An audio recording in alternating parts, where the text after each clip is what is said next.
Hi there and welcome along to another workout for you to row along to. Now today we're back to a good old low intensity row that's going to last 30 minutes long, but I'm going to split it up into 3-minute chunks. And we're going to start the first one at 18 strokes a minute at a nice low intensity. Then we're going to bump up to 20 strokes a minute, and you might go a couple of seconds faster per 500 meters when you do that. And then we're going to bump up to 22 strokes a minute, and again your pace may still increase. But I want to make sure that this is always a low intensity. You should be able to just increase stroke rate without pace, and it'll just feel easier on your legs. But I'm going to talk to you more about that in the main row, all right? I've got half an hour to cover. I might as well talk about that then, all right? Because we have to get into our 4-minute warm-up first. And before we can even do that, we have to set up our machines. On an RowAlong, that means setting your resistance first. Hopefully you know where you want to set it, and that's, well, where you want to set it. For me, I find that 10 is a nice easy point. It might not be for you, maybe 8 is for you, who knows? But set it to where it's a nice, comfortable setting where you don't have to heave against the stroke in order to get the machine moving. If you're using the RowAlong app in a Concept 2, the guide is exactly the same, okay? Set your drag factor to where you feel you get a nice stroke, but you don't have to heave against it. Maybe about 130. That's a kind of a good starting point, okay? Next up, let's go to our foot stretchers, our foot stretcher height, and set them to a point where you're able to come into the front of the machine with your shins in a vertical position. If you're set too high in the foot plates, chances are you won't be able to get there. If you're set too low, you'll go scooting past and your backside will go out behind you and you'll lose power. A good ballpark here to start off with is that strap covers the bottom lace of your shoe, which will hopefully be the balls of your feet, or you can put that the other way around if you if you want. And then you can adjust from there. If you think, that's not quite right, go up. If it's not quite right, go down. So up to you, don't let me tell you what to do. And that's it, all right? That's the machine set up, ready to go for our 4-minute warm-up, which we're gonna do at 20 strokes a minute today at a nice low intensity, just as though you're standing up, and then we'll increase in minute 2, then we'll do some drills, then we'll stop, then we'll do our main workout, and we're all done, all right? Cool. Are you ready to go? Fantastic. Let's get started in 5, 4, 3, 2, 1. Let's go. Right, nice, gentle. Get the body moving. I've been sitting at a desk all day so far, and my body's saying, all right, we're doing exercise now, so I want to make sure and ease myself into this. Just spend this first minute just connecting my feet to my hands. So push with the feet at exactly the same time the hands connect to the machine. And that will let the power flow up through my body and get my back in on the action too. And then when you start to couple in that forwards tilt into the front of the machine with straight arms, and then swinging back at the back of the stroke, then your hips will open up too, and you'll find your body will start to get warmer as we go through this warm-up. And as we get to the end of this first minute, I want you to push just a little bit harder with the legs.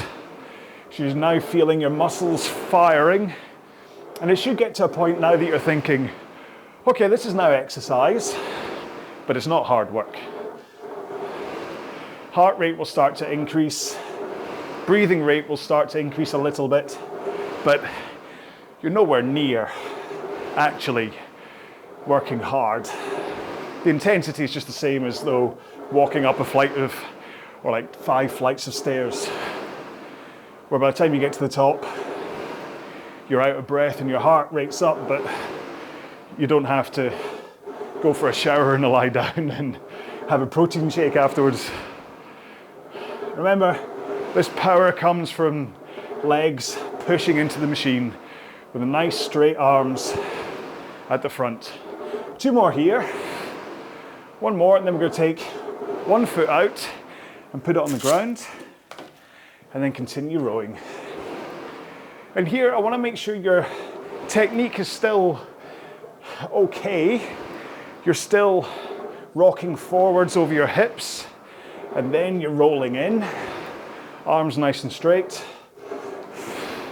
And you're still pushing with that one leg that's strapped into the machine. Take 1 more here. And let's change what foot we've got strapped in. Down it goes. Don't worry on these transitions on the drills if it takes you a little bit longer than me to get in and out of the straps, or just to get from position to position, you can lose a couple of strokes. I mean, if it takes you 30 seconds and you then don't get to do the drills, that's maybe a bit long. Let's take one more here. Put that foot back in, legs straight, and row with your back and arms. This is vital, this one. So you initiate the stroke by swinging your back from that forwards position to backwards, and then you pull in your arms.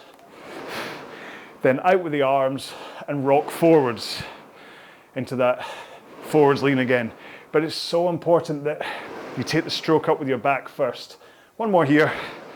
And let's roll into the front with forwards tilt, straight arms, and just push out with your legs. And this is just as vital, that you keep your arms straight.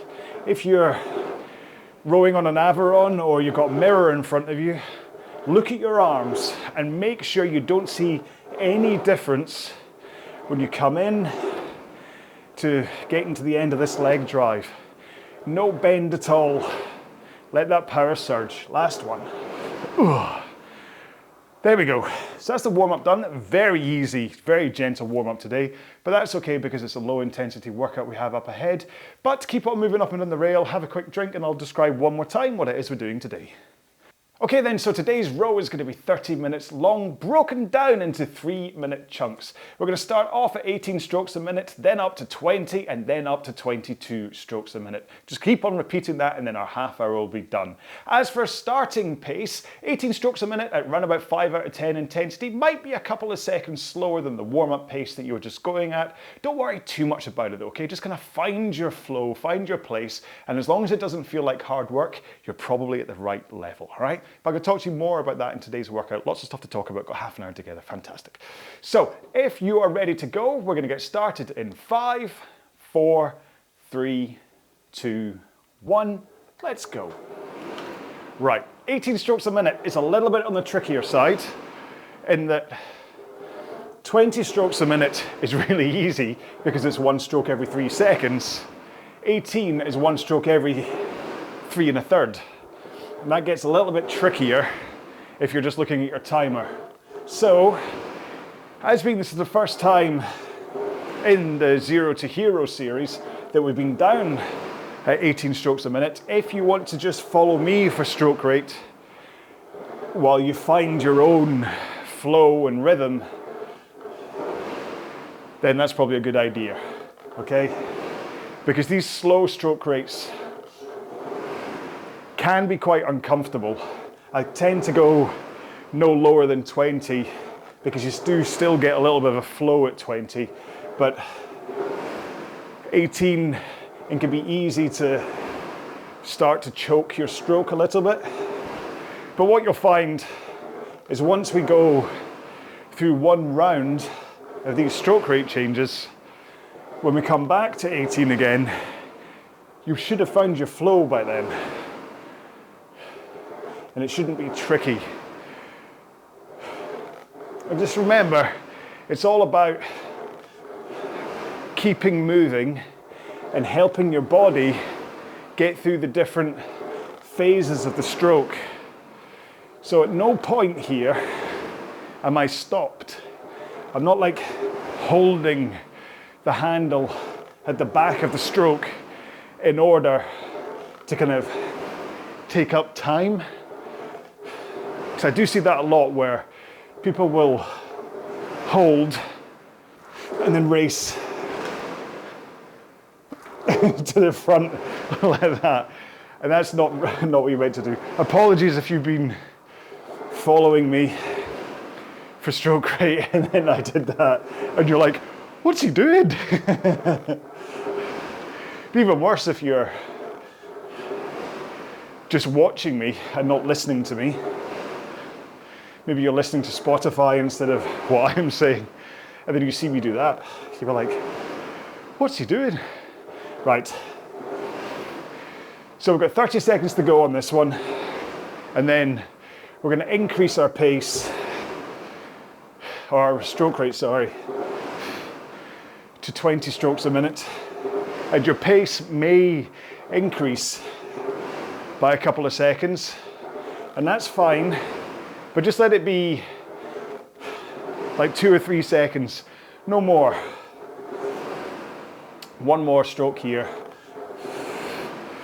And now into a bit more familiar territory. So if you just push a tiny bit harder with your legs, what happens is you get a tiny bit faster drive speed. And then if you marry that up with a tiny bit faster recovery towards the front of the machine, then you'll find your stroke rate will increase. Sorry, that pause just then was I just realized, as much as I'm saying we'll keep repeating this until we're all done, 3 9s are 27, so we'll return back to 18 again. I didn't really say that in the intro, did I? Brain fart. And here, hopefully this is where you will get more of a flow to your stroke. If only for the fact that now you can think about it as 1 second drive and 2 second recover. And this way, it's gonna mentally easier to get through this slower, lower rate row, because you can easily break it down, or at least I say you. It's easier for me. And this is the ratio really you want to be rowing at most in like up to about 28 strokes a minute. You want to be a 2-to-1 ratio of recovery to drive. Because if nothing else, say we were going to row our full half hour like this, that means that only 10 minutes would we be actually working for. The other 20 minutes, you're just recovering. And yet you still get a fantastic workout from doing it. How good's that? And remember, the actual recovery to the front of the machine, you shouldn't really be using that many muscles if you do it right. Because by letting the hands come away and rocking forwards, that momentum takes you to the front. It's not like you need to tug on the foot straps to get to the front. 2 more strokes here, then we're going to push a little bit harder. You ready? So, a little bit harder, take the stroke rate up to 22 strokes a minute. Again, you can follow me for stroke rate. Just drive when I drive, recover when I recover, and then within a minute or so, you should find your own rhythm without needing to be a slave to what you see on screen with me. And again, your pace may have increased as you went from 20 to 22. I have here, that's kind of an interesting, what am I trying to say? It's an interesting part of rowing is that there's a difference between training paces and how you apply them to the actual row itself. So let's take this pace right now, or yeah, so I'm 155 at 22 strokes a minute for this 3-minute training chunk. But when I row a marathon, which is over 42,000 meters, I'll row it at 22 strokes a minute, but I'll be down at like 2:05 pace, like 10 seconds slower, because I can control the amount of power I'm putting into the stroke, yet still stay at the same stroke rate. So it's just about reducing the amount of push from the legs.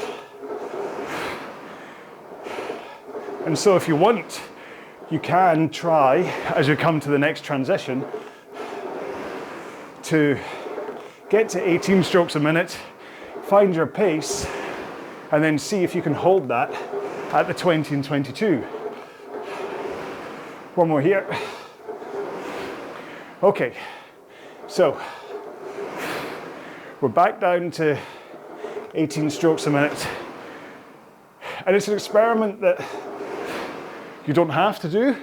If you want to continue to change your pace as you go through the next 9 minutes, please do. Or if you're looking for just a bit of a different challenge, then look at the speed you're rowing at right now at 18 strokes a minute. And then when we increase to 20, increase your stroke rate, but try to maintain the same pace. And likely that will be a combination of not pushing quite as hard with your legs, but also not pulling quite as hard with your arms as you come into a finish. And that way you will reduce the pace. And there's obviously a point to this in terms of getting you through those longer rows, like the marathon row I spoke about. But in teaching you how to control your pace, like slower, when your stroke rate goes up, you'll also be learning the control to go faster than you would normally go at. So like, I'll row my 2K time trials at around about 30, 32 strokes a minute. But I can also row at 30, 32 strokes a minute, but like 10 seconds faster, but for a much shorter period of time. And so it's not just about getting yourself ready for time trials or long rows. It's about learning the control over how you're rowing, and that then means that if you're doing a session, hang on, here we go up to 20, so make your decision about pace here. Say you're playing one of the games on here, on the Aviron, and you've been rowing hard and fast, and you're starting to get tired, but then one of the games, like the firefighting one, wants you to hold a particular stroke rate, and you're quite tired. So say you would normally row 28 strokes a minute at 150 pace. and you've been playing for 20 minutes, you're really tired, you've got 10 minutes to go, and it says back up to 28 strokes a minute. You know you can't hold 150 pace anymore, but a row like this one that's teaching you to control how much oomph you're putting in will have also taught you how to row at 28 strokes a minute without needing to be up at that high pace. You can still back right off, but importantly, without choking or doing something weird to your technique to do it. Because in the end, that's what I'm banging on about, is I want you to have consistency of your rowing stroke, but be able to adjust the push of your feet or the pull of your arms in order to either go faster or give yourself a rest. Because pacing becomes the hidden talent. Once you get fast and fit, that it becomes about knowing your body and being able to pace yourself depending on the row you're doing. Like I always say, in a 2K time trial, you don't sprint the start, but you do sprint the end. And so you have to know enough about your body to know how to adjust how you row it. Right. One more here. And let's go up to 22 again. Like I say, if you want to try and hold the pace you were just rowing at, please do. Right. As being, we're halfway there. Let's just quickly refresh technique, okay? Because oftentimes this is where either fatigue of your body or mental fatigue can kind of get in the way, and bad habits can creep in. And the most common bad habits are pulling from the front instead of keeping those arms straight, or swinging too early with your upper back from the front. That's definitely a lot more common when body fatigue sets in. It's like you feel you don't have the strength to stay in this primed posture as you push with your legs. And so you lessen the output by swinging your back too soon. So, I want you to think about it at the back of the stroke first. So you finish with the handle at sternum height, shoulders squeeze, or shoulder blades squeeze together. But then you instantly release the handle away from you, and that starts the momentum of your forwards tilt over your hips from your upper body, which means that arms are straight and past your knees, and body is in full 1 o'clock tilt before you bend your knees. One more here, and back to 18s again. So nice and slow stroke here to give you time. Hands, body, knees. Hands, body, knees. See how everything can slow down now. Now that we're not at 22, and you can think hands, body, knees. And then you slide in until shins are vertical. Your knees will kind of gently caress, let's say, the inside of your arms. Unless, of course, if you need to open your knees right out, either from a flexibility point of view or maybe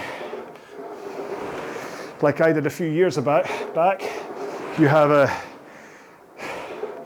gut that's getting in the way, then you can open your knees to give you room to come forwards. But as your flexibility improves, or as you lose that gut, you can start to close your knees in. It's kind of like your arms are a box holding onto the handle, and your knees are meant to still rise up inside that box in an ideal world. But don't worry, I know that people are all different. I know some people don't have the flexibility to come forwards into a shins vertical position. But I also know that there are people that pull early from the front of the machine or swing their back too soon, not because of a strength or flexibility or even a bad habit point of view, but because they have the resistance or drag factor or whatever you have set too high and they have to fight it. One more stroke here, and let's take it up to 20 strokes a minute. Push a little harder. So if you, at this kind of a low intensity row, if you're finding you're needing to really tug, heave against the handle, or swing your back too soon in order to really kind of change the angles and get the handle moving, lower your resistance. It's not quite the point of this kind of a row. Now the great thing about an Averon that a lot of other machines don't have is that you can really increase the resistance to the stroke past what any rowing sensation would be like. Well, unless you were like rowing a ship single-handedly. Maybe you're in Ben-Hur. But you get what I mean. When you take an Averon, certainly the Averon Strong anyway, up to 16, I think it's like 110 pounds of resistance. And it turns it into more of a strength workout. But just because it's there doesn't mean it's good to use it, because if you are really having to heave with your back and arms while rowing a half-hour piece like this, there's a really good chance you're going to injure yourself. So you want to make sure, still, even on a concept 2, if you have your drag factor up to max, that you're still rowing, or you're still able to row within what your technique allows, which means arms straight, forwards tilt, push with the legs, swing your back when you're about halfway through the stroke, and only then do you follow it by pulling in your arms. Okay, 3, 2, 1. Let's go up to 22. And listen, I'm going to say this from a rowing technique point of view, so forgive me if this is not what you want to hear, but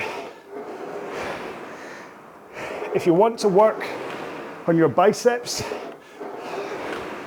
pick up a pair of dumbbells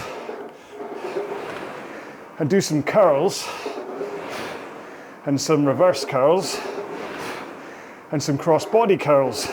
They'll all be much better for your biceps than whacking your machine up to maximum and trying to fight your way through a stroke that is way too heavy, and you risk injuring your delts or your lower back fighting against the weight of the stroke. So where are we? We have just under 5 minutes to go. About 1.5 minutes at this stroke rate, and then we'll slow it down to 18 to finish, which will kind of act as a cool down anyway, but you know me. I'll spend a couple of minutes saying goodbye to you, and then you can stretch, or you can go and do those bicep curls. I don't tend to match rowing and resistance work too often. What I tend to do is a lunchtime cardio. Hello, how's us now? It's 1:45 as I make this, and then in the evening, around about 8 o'clock. Hang on, I've slowed down from 22, haven't I? Yeah, around about 8 o'clock, I'll then do some weights, some resistance training. Gives enough time between the two for my body to be able to recover, so I can properly hit the weights with the best effectiveness. Okay, let's take it back down to 18.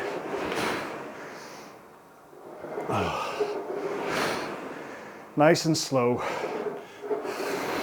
Because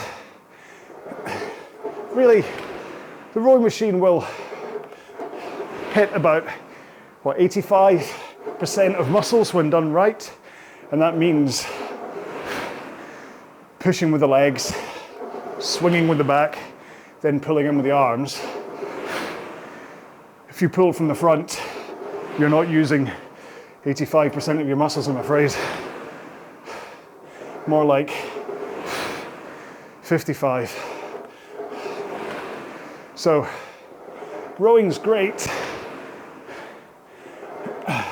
But I like to add in resistance training too, to make sure I'm giving my body different ways to work, which is the same really when you think about it for any of the rowing plans that are a mix of low intensity, medium intensity, and high intensity workouts. They're all just different ways to make your body work.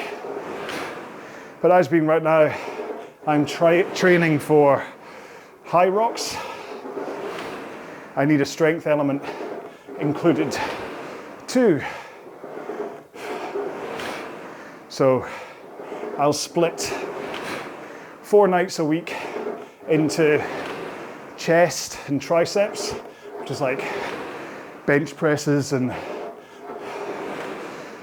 flies, tricep pull downs and things. Then the next night will be legs, like quads, squats, leg extensions. Then I'll do the next night pull exercises.